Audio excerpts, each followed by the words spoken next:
నమస్తే, welcome to question hour. Nepal ను వరద విలయం వెంటాడుతోంది. మరోసారి ఏ క్షణమైనా నేపాల్ ను వరద ముంచెత్తే అవకాశం ఉందని హెచ్చరికలు జారీ అయ్యాయి. పోలీసుల హెచ్చరికలతో నేపాల్ వాసులు పరుగులు పెడుతున్నారు. 5 రెట్ల తీవ్రతతో మరోసారి నేపాల్ కు వరదలు రానున్నట్లుగా తెలుస్తోంది. దీంతో నేపాల్ ప్రభుత్వం ప్రజలను అప్రమత్తం చేస్తోంది. భయంతో ప్రజలు ఎత్తైన ప్రాంతాలకు తరలి వెళ్లనున్నారు. ఇప్పటికే సంభవించిన జల ప్రళయంతో వందలాది మంది ప్రాణాలు కోల్పోయారు. వేలాది మంది ఆచూకీ కోసం గాలింపు చర్యలు కొనసాగుతున్నాయి. ఇప్పటికే బోటేకోషి, త్రిశూలి నదుల ఉగ్రరూపానికి గ్రామాలు, రహదారులు, వంతెనలు కొట్టుకుపోయాయి. నేపాల్లో మహా విపత్తుకు సంకేతమా? ఇంకెంత ప్రాణ నష్టం జరగబోతుంది? ఈసారి ముప్పు వస్తే నేపాల్ తుడుచుకుపెట్టు పోతుందా?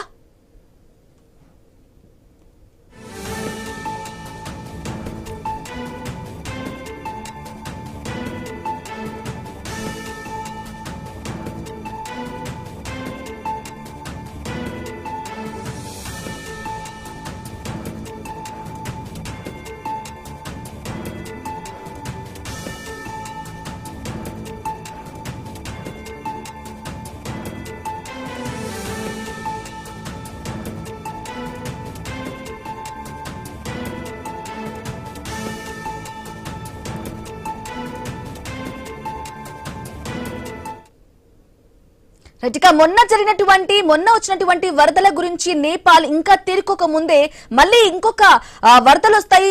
ఈసారి ఇంకా 5 రెట్లు ఎక్కువగా వరదలు వచ్చే అవకాశం ఉంది అంటూ కూడా అధికారులు హెచ్చరిస్తున్న పరిస్థితి కనిపిస్తోంది. ఈ విషయానికి సంబంధించి complete news analysis discussion continue చేయడానికి మా కొలీగ్ న్యూస్ రూమ్ నుంచి శివాని సిద్ధంగా ఉన్నారు. Shivani, good afternoon, over to you. Thank you so much Pramini. ఇందాక మీరు అన్నట్టుగానే నిజంగానే మొన్న వచ్చిన వరదలే తట్టుకోలేక ఆ వరదల నుంచి, అంటే ఆ ప్రమాదం నుంచి, ఆ వరద నుంచి, ఆ భయం నుంచి ఇంకా బయటికి తేరుకోక ముందే ఇంకో 5 రెట్లు ఎక్కువ వరద వచ్చే ఛాన్స్ ఉందన్నట్టుగా కూడా ఇప్పుడు అధికారులు హెచ్చరిస్తున్నారు. సో మనం చూసాము, నేపాల్లో ఉన్న పరిస్థితి గురించి మనం ప్రత్యేకించి మాట్లాడుకోవాల్సిన అవసరం లేదు. ఏ విధంగా అక్కడ విధ్వంసం సృష్టించిందో ఆ వరద క్లియర్ గా తెలుస్తుంది. వేలల్లో మిస్ అయ్యారు, వందల్లో చనిపోవడం మనం చూస్తున్నాము. ఇంకా మిస్సింగ్ అయిన వాళ్ళ ఆచూకీ ఇప్పటికీ తెలియకపోవడం అనేది కూడా ఇప్పుడు బాధ కలిగిస్తున్న విషయం చెప్పొచ్చు. సో అక్కడ నేపాల్ గవర్నమెంట్ పాటు ఇటు ఇండియా గవర్నమెంట్ కూడా కొంచెం హెల్ప్ చేస్తుంది, సాయాన్ని అందిస్తుంది. సో ఎప్పటికప్పుడు నేపాల్ గవర్నమెంట్ అయితే ఒక నిఘా పెట్టడము, ఎప్పటికప్పుడు ప్రజలని హెచ్చరించడం మనం అంతా చూస్తూనే ఉన్నాం. బట్ స్టిల్ ఎక్కడో ఒక చిన్న పొరపాటు వల్ల నిజంగానే ఆ ప్రాణ నష్టం అనేది, ఆస్తి నష్టం అనేది గోరంతా కాస్త కొండంతా అయినట్టుగా కూడా ఒక వాదన తెర మీదకి వస్తుంది. సో చూడాలి ఏంటి అంటే, మొన్న వచ్చిన వరదనే తట్టుకోలేకపోయాము, ఇప్పుడు నెక్స్ట్ ఏంటి?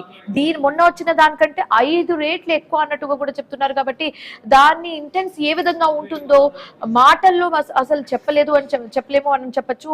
సో చూడాలి అసలు మెయిన్ రీజన్ ఏంటి. ఆ గ్లేషియర్స్ అన్ని కూడా మనం చూసాము, మన ఐనిస్ కూడా ప్రత్యేకించి దానికి సంబంధించి స్టోరీస్ పెట్టడం కానీ, అసలు గ్లేషియర్స్ ఎందుకు కరిగిపోయాయి, కరిగిపోవడం వల్ల అది ఎలా ప్రమాదంగా మారింది అన్నట్టుగా కూడా మనం మాట్లాడుకున్నాము. కానీ మెయిన్ రీజన్స్ ఏమై ఉండొచ్చు అంటారు? ఎందుకంటే చైనా వాళ్ళు చేస్తున్న ప్రాజెక్ట్స్ వల్ల, నిర్మాణం వల్ల కూడా ఎంతో కొంత ప్రమాదం జరిగే ఛాన్సెస్ ఉన్నాయని తెలిసి కూడా నిర్మాణాలు చేపట్టారన్న ఒక వాదన కూడా వినిపిస్తుంది. సో ఎంతవరకు కరెక్ట్ అది కూడా చూద్దాము. బట్ ఇదే అంశానికి సంబంధించి మాట్లాడడానికి ప్రస్తుతం మనతో పాటు జాయిన్ అయ్యారు వివి రావు గారు, రిటైర్డ్ ఆర్మీ కర్నల్. ఆయనతో మాట్లాడే ప్రయత్నం అయితే చేద్దాం. So good afternoon sir. మనం చూస్తున్నాం ఇప్పుడు చాలా బాధాకరమైన విషయం అని చెప్పొచ్చు. నేపాల్ లో ఇప్పుడున్న సిచ్యువేషన్ గురించి అసలు వర్ణనాతీతం అని చెప్పొచ్చు సార్. సో ఏంటి మెయిన్ రీజన్స్ ఏమై ఉండొచ్చు అంటారు ఇలా ఇది ఒక ప్రమాదం జరగడానికి వెనకాల? మనం ముందర గుర్తు పెట్టుకోవాల్సింది ఏంటంటే, మన స్పీచెస్ లో, వేరియస్ ఫంక్షన్స్ లో చెప్పే విధంగా జంబూ ద్వీపం అన్నది, భరతఖండం అన్నది యురేషియన్ ప్లాటూన్ ని టచ్ చేస్తోంది చాలా సంవత్సరాల నుంచి ప్రెషర్. అంతే, దాని తర్వాతే గంగా నది, యమునా నది, సరస్వతి ఇవన్నీ పుట్టుకొచ్చే దక్షిణంలో. ఉత్తరంలో 2 మేజర్ నదులు, మానసరోవర్ దగ్గర 2 మేజర్ నదులు పుట్టుకొచ్చాయి. బ్రహ్మపుత్ర అటు తూర్పు సైడ్ కి, ఇటు పశ్చిమానికి సింధు నది.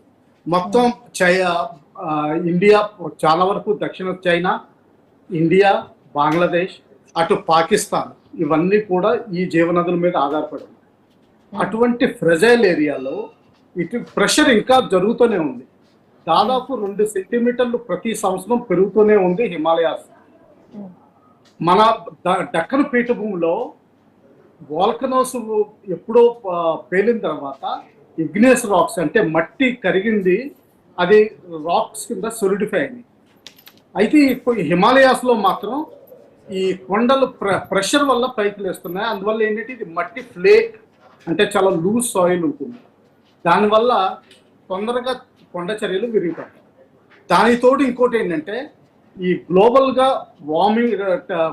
వార్మింగ్ వల్ల కొత్తగా ఐస్ ఫార్మేషన్ తగ్గిపోయింది. పాత ఫార్మేషన్ కొత్త ఐస్ ఫార్మేషన్ తగ్గిపోయినప్పుడు పాత ఐస్ ఫార్మేషన్ మీద రాళ్ళు అవన్నీ పేర్కొని ఉంటాయి, దాన్నే మొరైన్ అంటారు. ఆ రాళ్ళు ఎక్కడైతే ఉన్నాయో అక్కడ సూర్యరశ్మి ఎక్కువ కాన్సన్ట్రేట్ అయ్యి, ఎందుకంటే అది హీట్ని అబ్జార్బ్ చేసి దగ్గరలో ఉన్న మంచుని అంతా కరిగిచ్చేస్తుంది. దానివల్ల ఇంకా ఎక్కువ కరగడం మొదలుపెడుతుంది. ఈరోజు ఒక విజువల్ కనిపించింది ఇంటర్నెట్లో, పొద్దున్నే అటువంటి గ్లేషియర్ మీద హెలికాప్టర్ రైడ్లో గ్లేషియర్ ఎంతవరకు డ్యామేజ్ అయిందన్నది క్లియర్గా చూపించారు. చాలా కిలోమీటర్ల కొద్దీ గ్లేషియర్ మొత్తం పడిపోయింది. అది ఎందుకు అవుతుందంటే జనరల్గా దక్షిణ టిబెట్ ఏదైతే ఉందో ఇది నివాసయోగ్యం కాదని ఎప్పుడు ఆక్యుపై చేసేవారు కాదు.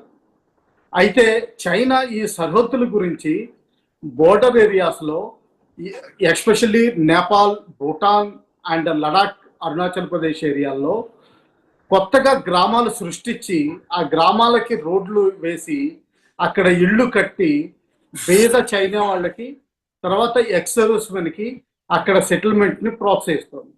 దీంతో పాటుగా electric connections, water supply schemes ఇటువంటివన్నీ నార్మల్గా ఉండే డెవలప్మెంట్ అన్ని చేయడం వల్ల ఏమైంది, ఇటువంటి ఫ్రెజైల్ హిమాలయన్ ఎకో సిస్టమ్ అంతా చాలా వరకు పాడైపోయింది. దానికి తోడు నేపాల్ ఏంటంటే అన్ని కొండలమయం, ఉత్తరాన్నంతా కొండలు ఉంటాయి. ఆ కొండల్లోంచి ఎక్కడ దారి దొరుకుతుందంటే ఈ లోయల్లో దొరుకుతుంది.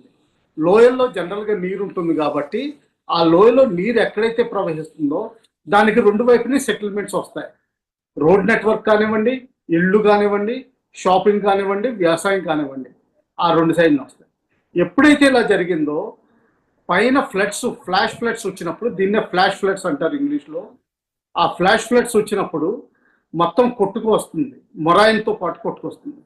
ఆ మొరాయిన్తో కొట్టుకొచ్చినప్పుడు ఆ తీవ్ర దాడికి బ్రిడ్జెస్ కానీ ఏవైనా ఉంటే మొత్తం కూలిపోవడం జరుగుతుంది. అలాగే కొండ చర్యలు ఇంకా విరిగిపడడం జరుగుతుంది. దానివల్ల విపరీతంగా జన నష్టం, తర్వాత ప్రాపర్టీ డ్యామేజ్, తర్వాత రోడ్ నెట్వర్క్ డ్యామేజ్ అవుతుంది. దీనికి తోడు ఇప్పుడు ప్రస్తుతానికి క్యాజువాలిటీస్ కూడా ఎందుకు పెరిగినాయి అంటే చైనా దాదాపు 10 సంవత్సరాలుగా మన దేశం నుంచి ఉత్తరాఖండ్ ద్వారా నడిచి వెళ్ళే, పాదయాత్ర ద్వారా వెళ్ళే తీర్థయాత్రని, మానసరోవర్కి కైలాస యాత్రకి ఉండే తీర్థయాత్రని క్యాన్సిల్ చేసింది. ఇప్పుడైతే మనం రోడ్డు వేయగలిగాం, లేఖాపాని అన్న ప్లేస్ వరకు మనం ఉత్తరాఖండ్లో బోర్డర్ ఏరియాలో నది ఒడ్డుని రోడ్డు వేయగలిగాం. అయితే దాన్ని నేపాల్ అబ్జెక్ట్ చేస్తుంది, కాలాపాని అన్న ఏరియా వాళ్ళదని చెప్తుంది. దీనివల్ల గొడవలు నడుస్తున్నాయి. ఇంకోటి ఏంటంటే నేపాల్కి మనకి వీసా అవసరం లేకపోవడం వల్ల భారతీయులు ఎవరైతే యాత్ర తీసుకోదలిచారో వాళ్ళందరూ ఎస్పెషల్లీ నేపాల్ రూట్ వాడడం మొదలుపెట్టారు. అక్కడి నుంచి 2 కానీ 3 రోజులు, కనీసం 2 రోజులు పడుతుంది. జనరల్గా 4 రోజుల ప్రయాణం ఉంటుంది, ప్లస్ మానస సరోవర్ స్నానం, కైలాసగిరి దర్శనం, ఇవన్నీ 4-5 రోజులు పడుతుంది. అందరూ నేపాల్ నుంచి వెళ్ళడం మొదలుపెట్టారు. ఏదైతే ద్వారం నేపాల్ నుంచి చైనాలో ఎంట్రీ అవుతుందో అక్కడే కరెక్ట్గా ఈ వరద రావడం జరిగింది. ఇది టూరిజం వల్ల విపరీతమైన ఆ ఏరియాలో హోటల్స్ రావడం, ట్రాన్స్పోర్టేషన్ ఏజెన్సీస్ రావడం, గైడ్స్ దొరకడం, పూజారులు వీళ్ళందరూ అక్కడ పూజల కోసం అక్కడ వేచి చూడడం, ఇదంతా విపరీతంగా జరుగుతుంది. సో దీనివల్ల ఇక్కడ ఉత్తరాఖండ్లో నార్మల్గా ఈ రూట్ పర్మిట్ చేసి ఉంటే ఇంత ప్రెషర్ ఉండేది కాదు. నిన్న ఇషా ఫౌండేషన్, కోయంబత్తూర్ సద్గురు ఆధ్వర్యంలో ఏదైతే ఉందో ఆయన ప్రతి సంవత్సరం మానస సరోవర్ యాత్ర నడుపుతారు. ఆ యాత్రలో భాగం కిందే దాదాపు 85 మంది, అందులో especially Indian NRI settled in Australia, USA, Canada, Germany, New Zealand ఇటువంటి దేశాల నుంచి చాలా మంది వచ్చి ఉన్నారు. వాళ్ళందరూ అదే ఏదైతే ట్రాన్సిట్ పాయింట్ ఉందో అక్కడ ఇరుక్కుపోవడం కూడా జరిగింది. లక్కీలీ వాళ్ళందరూ సేఫ్ అని విన్నాము. Hopefully they will be able to come out. అయితే మిగతా దాదాపు 850-1000 వరకు ఇప్పటి వరకు అచూకీ తెలియట్లేదు. సో దీనివల్ల ప్రస్తుతానికి 600 వరకు ఉన్న క్యాజువాలిటీ రేటు నా అంచనా ప్రకారం బహుశా 850, 1000 వరకు చేరుకునే అవకాశాలు ఉన్నాయి. సార్ వివిరావు సార్, ఇప్పుడు ఓకే చెప్పండి. మీరు రీజన్స్ చెప్పారు, ఓకే. బట్ ఇప్పుడు మనం ఇందాకనే ఒక బ్రేకింగ్ న్యూస్ అయితే రన్ చేసాం సార్. మరో ఒక ప్రమాదం పొంచి ఉంది నేపాల్ కి. ఒక డేంజర్ బెల్ అయితే మోగించారు అధికారులు, అక్కడ ఉన్న అధికారులు. సో ఏంటి అంటే మొన్న జరిగిన దానికంటే 5 times చాలా డేంజరస్ వరద అన్నట్టుగా కూడా చెప్తున్నారు. సో ఏంటి ఈసారి మరో ప్రళయం వస్తే మాత్రం అప్పుడు నేపాల్ పరిస్థితి ఏ విధంగా ఉండొచ్చు సార్? ప్రొద్దుట చూపించిన విజువల్స్ ప్రకారం, చైనా హెలికాప్టర్ నుంచి గ్లేషియర్ విజువల్స్ ప్రకారం మాత్రం కొత్తగా కొండ చర్యలు, అక్కడ మంచు చర్యలు పడే అవకాశాలు నాకు కనిపించట్లేదు. అయితే జనరల్గా ఇటువంటి సమయాల్లో కొంత భయాందోళనలు ఉంటాయి. దాన్ని సీరియస్గా తీసుకోవాల్సిన అవసరం కూడా ఉంది. ప్రస్తుతానికైతే ఇంకా ఎవరైతే తప్పిపోయి ఉన్నారో వాళ్ళని వెతకడం మన ఇమ్మీడియట్ కర్తవ్యం. షార్ట్ టర్మ్లో హ్యామ్ రేడియో స్టేషన్స్ కానీ టెంపరీ రేడియో స్టేషన్స్ ఓపెన్ చేయాల్సిన అవసరం ఎంత ఉంది.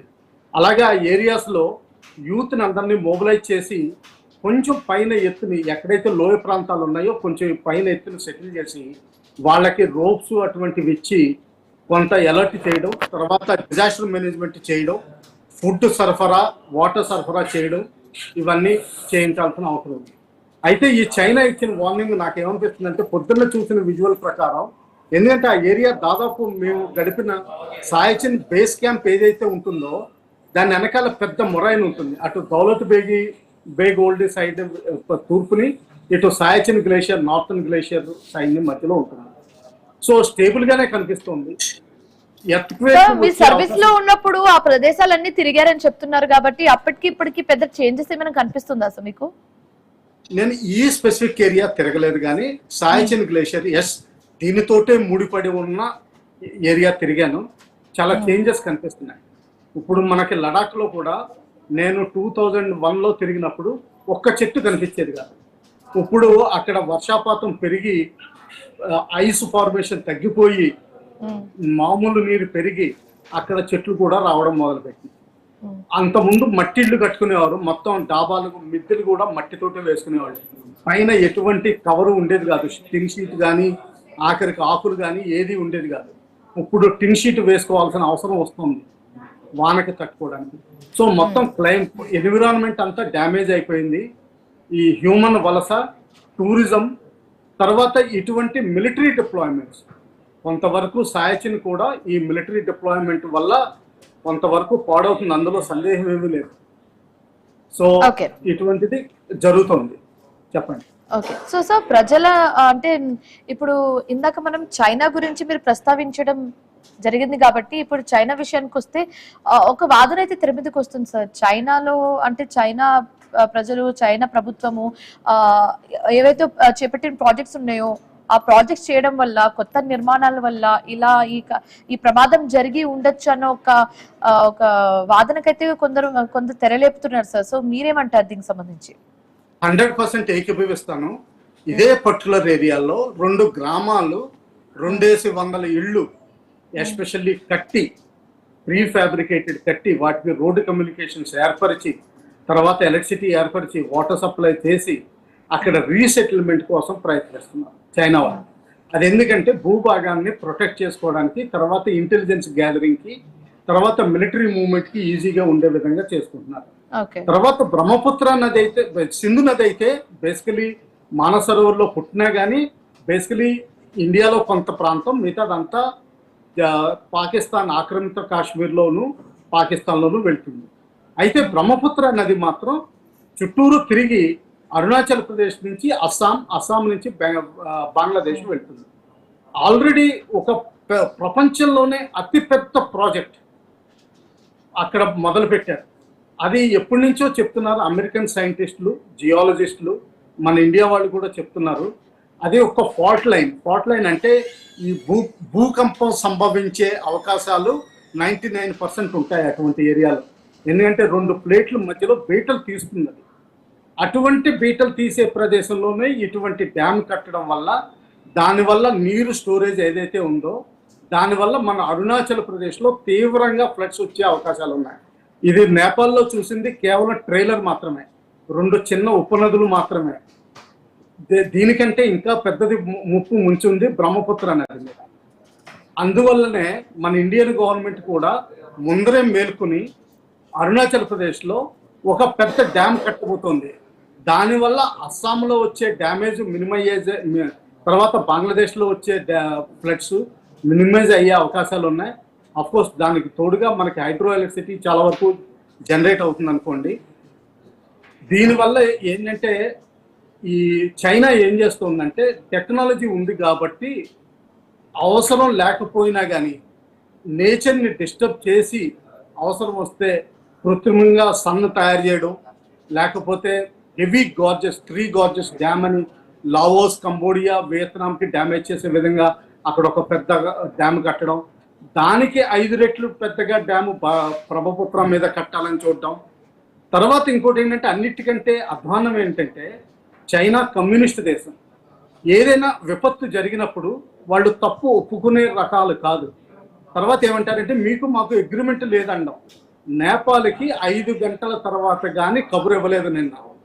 అది ఏమంటారంటే అగ్రిమెంట్ లేదంటారు. అంటే ఏంటంటే ఈ సాకు చూపించి ఫ్యూచర్లో భారతదేశాన్ని, బంగ్లాదేశ్ని, నేపాల్ని కొంతవరకు భూటాన్ని ప్రెషరైజ్ చేసి వేరియస్ అగ్రిమెంట్స్ చేయించుకోవడం వాళ్ళ ఉద్దేశం. మనం బ్రహ్మపుత్ర డేటా అడుగుతుంటే వాళ్ళు ఇప్పటి వరకు అగ్రిమెంట్కి రాలేదు, మనకి డేటా కూడా సరిగ్గా ఇవ్వట్లేదు. అదే మనం పాకిస్తాన్కి సింధు నది గురించి మాత్రం డేటా తప్పనిసరిగా షేర్ చేస్తున్నాం. అలాగే ఒకవేళ ఫ్లడ్ గేట్స్ ఎత్తాల్సి వచ్చినప్పుడు కూడా కనీసం 6 గంటల వ్యవధి ఇచ్చి అప్పుడు కానీ గేట్లు తెరవడం జరగట్లేదు. సో ఈ విధంగా చైనా వాళ్ళు చాలా ఇన్సెన్సిటివ్గా కమ్యూనిస్టు ప్రపంచంలో బతుకుతూ వాళ్ళు నేరాన్ని ఒప్పుకోకుండా సేమ్ కోవిడ్లో ఎలాగైతే చేశారో ఇది ఇక్కడ కూడా అలాగే చేయడం వల్ల హెవీ క్యాజువాలిటీస్ జరిగినాయని నా అభిప్రాయం. చెప్పండి. ఓకే, సో సార్ ఇప్పుడు మనం చూస్తున్నాము ఇండియన్ గవర్నమెంట్ కూడా ఎప్పటికప్పుడు చర్యలు చేపడుతుంది. ఎందుకంటే ఇండియా నుంచి కూడా చాలా మంది అక్కడ ఇరుక్కున్నారు, ఇంకా కొందరి ఆచూకీ కనిపించలేదు, దొరకట్లేదు. సో ఏంటి ఇండియన్ గవర్నమెంట్ చేపడుతున్న పాత్ర మీద, అంటే అట్ ది సేమ్ టైం నేపాల్కి అందిస్తున్న సాయాన్ని కూడా మనం మాట్లాడుకోవాలి, దాని గురించి కూడా మనం మాట్లాడుకోవాలి. సో బోత్ ది హ్యాండ్స్, అంటే ఇక్కడ ఉన్న వాళ్ళకి సేఫ్టీ పరంగా హెల్ప్ లైన్ నంబర్స్ అరేంజ్ చేయడం, and on the other hand నేపాల్కి కొంచెం సపోర్ట్ ని కూడా ఎక్స్టెండ్ చేస్తుంది. కాబట్టి ఇండియా గవర్నమెంట్ రోల్ ఏ విధంగా ఉంటే మంచిదని మీరు అనుకుంటున్నారు, అండ్ ఇప్పుడు వీళ్ళు తీసుకుంటున్న స్టెప్స్ ఎలా ఉన్నాయి మీ ఒపీనియన్ లో? ఆల్రెడీ ఇండియాకి చెందిన NDRF, national disaster management force, అది ఆల్రెడీ రంగంలో దిగింది. అయితే ఇప్పుడు ఇమీడియట్ చర్యల్లో ఏదైతే ఉందో అది క్యాజువాలిటీస్ మినిమైజ్ చేయడానికి, ఎవరైనా సరే నీటిలో ఇరుక్కునుంటే, లేకపోతే ఎక్కడైనా రాళ్ల మీద కానీ ఇళ్ల మీద కానీ లోపల ఇరుక్కునుంటే వాళ్ళని రక్షించడం తప్పితే కానీ ప్రస్తుతానికి చేయగలిగింది పెద్ద ఏమీ లేదు. సో మ్యాక్సిమం ఆహారం అందించవచ్చు, ఆహారం, మంచినీళ్ళు సప్లై చేయగలరు. ఇంకంతకంటే ఇప్పుడు ఎన్డీఆర్ఎఫ్ చేయగలిగింది పెద్ద ఏమీ లేదు. అయితే ఫ్యూచర్లో మీడియం టర్మ్లోను, లాంగ్ టర్మ్లోను చాలా స్టెప్స్ తీసుకోవాల్సి ఉంది. దానికి తప్పనిసరిగా మన government of India, Nepalese government చాలా వరకు జాయింట్గా ఆపరేట్ చేసి, ఎస్ కొన్ని పొలిటికల్ కంపల్షన్స్ ఉంటాయి. ఈరోజు వాళ్ళ మినిస్టర్ని అడిగితే చైనా ఏదైనా తప్పు చేసిందా, ఇండియా ఏదైనా తప్పు చేసిందా అని అడిగితే అమ్మని నాన్నని నేను ఇద్దరిని కోల్పోలేను, ఇద్దరిని సరిగ్గానే చూసుకోవాల్సి వస్తుంది అన్నట్టుగా మధ్యదారి పట్టి ఆయన మాట్లాడారు. సో ఇటువంటి పొలిటికల్ కంపల్షన్స్ ఉంటాయి. కానీ బ్రాస్ ట్యాక్స్కి వచ్చేసరికి అంటే యాక్చువల్ ఎక్కడైతే ముడిపడాలో అక్కడ ముడిపడాల్సిన చోట జరుగుతుందని చెప్పి నా అభిప్రాయం. ప్రస్తుతానికైతే మన ఇండియా కరెక్ట్గానే హెల్ప్ చేస్తోంది. ఇంతకంటే నేను ఎక్కువ అవసరం అనుకోవట్లేదు. చెప్పండి సార్. హెచ్చరికలు అయితే జారీ చేస్తున్నాయి సార్ ఇప్పుడు నేపాల్ ప్రభుత్వం, కానీ ఏంటి మనుషుల ప్రాణాల సంగతి ఏంటి సార్? ఎక్కడో ఒక చోట నిర్లక్ష్యము లేకపోతే జాప్యం జరిగింది కాబట్టి ఇంత ప్రాణ నష్టం కూడా జరిగిందని ఒక వాదన కూడా తెర మీదకి వస్తుంది సార్. ఏంటి ఇప్పటికి కూడా వాళ్ళు మేల్కోకపోతే చాలా ప్రమాదం జరిగే అవకాశం ఉందని అంటారా? Yes, certainly. చైనా నుంచి ముందర వార్నింగ్ రావడం, ముందర 8:30 కల్లా డిటెక్షన్ అయిపోయింది. కొండచర్య ముందర విరిగిపడినప్పుడే యాక్చువల్గా మన ఇండియాలో అయితే డిఆర్డిఓ ఆధ్వర్యంలో ఒక గ్లేషియర్స్ మానిటర్ చేయడానికి ఒక ప్రాపర్ ఏజెన్సీ ఉంది. మాకు ఆర్మీలో ఉన్నప్పుడు ప్రతిరోజు మార్నింగ్ రిపోర్ట్ వస్తుంది, ఎక్కడ అవలాంచ్ పడే అవకాశాలు ఉన్నాయి, ఎక్కడ మంచుపాతం ఎంత పడుతుంది, ఎక్కడ స్లిప్పరీ అయ్యే అవకాశాలు ఉన్నాయి, ఎక్కడ హెలికాప్టర్లు ఎగరకూడదు, డేంజర్ ఎక్కడ ఉంటుంది, ఇవన్నీ రిపోర్ట్స్ ప్రతిరోజు వస్తూనే ఉంటాయి. అలాగే టెంపరీ బులెటిన్స్ కూడా ఆల్ ఇండియా రేడియో మీద కూడా అనౌన్స్ చేస్తారు, ఎస్పెషల్లీ లడాక్ ప్రాంతంలో అందరికీ వినిపించే విధంగా.